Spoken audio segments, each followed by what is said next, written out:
Now, the WGAL News 8 Storm Team forecast with meteorologist TJ Springer.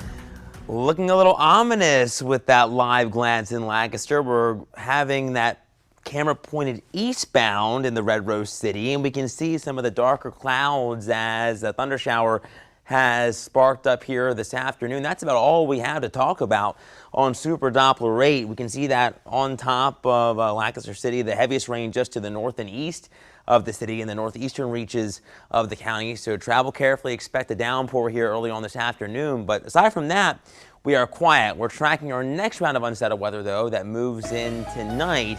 And that's what is bringing a higher worry here across the valley. We're expecting a stray storm or two, maybe two, during the heating of the day as temperatures continue to warm. But there's not a big trigger to fire those up. A high top out in the middle 80s to near 90. Overnight, though, we are expecting that trigger as we have some lift developing in the atmosphere. We're going to have a line of storms likely that could produce some gusty wind. The tornadic threat not zero, but it is low. We have the impact period for that as well as some gusty wind. Then tomorrow, as this front continues to slide eastbound, still may see a spotty storm or two during the afternoon with highs in the middle 80s to around 90 once again. Temps are now in the middle 80s in Gettysburg, the same for Carlisle. It's 82 here in the Red Rose City. We're at 83 now in the capital. Lewistown, one of the spots, is hanging out in the lower 70s. It's muggy, and we stay muggy tomorrow, but looking forward to the weekend. Comfiness finally.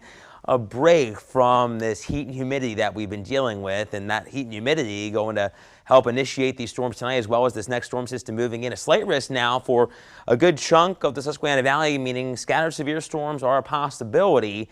We also have that potential for some heavy rain, a slight risk getting through most of the Susquehanna Valley for flooding conditions. So that's one of our big threats, the heavy rain. I say damaging wind, another possibility, and I'd say a higher threat than the large hail or the tornado threat. But we're going to have to watch that tornadic threat closely overnight as we are experiencing some wind shear, a greater amount of wind shear that could try to organize and rotate some of those storms. Let's time things out on Predictor here through the remainder of the day. We can see a spotty storm or two through the evening commute. Not much to talk about through the latter half of our day until we get into the overnight. We can see a line of storms moving eastbound through the valley. Here's 3 a.m. Most of the valley seeing some heavy rain, and any of these storms could have a little rotation. A little quick spin up is a possibility as this line continues to move eastbound. And then by 6, 7 o'clock in the morning, we're starting to see it press eastbound, but we can still see a spotty storm or two developing as the upper level part of this storm system slides eastbound. Now, our News 8 Storm 10-day forecast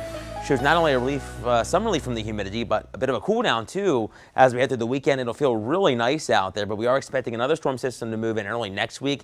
That brings another chance of showers and thunderstorms Monday and Tuesday, but really not much of a cool down. We're back in the 90s as we head through mid to the latter half of next week.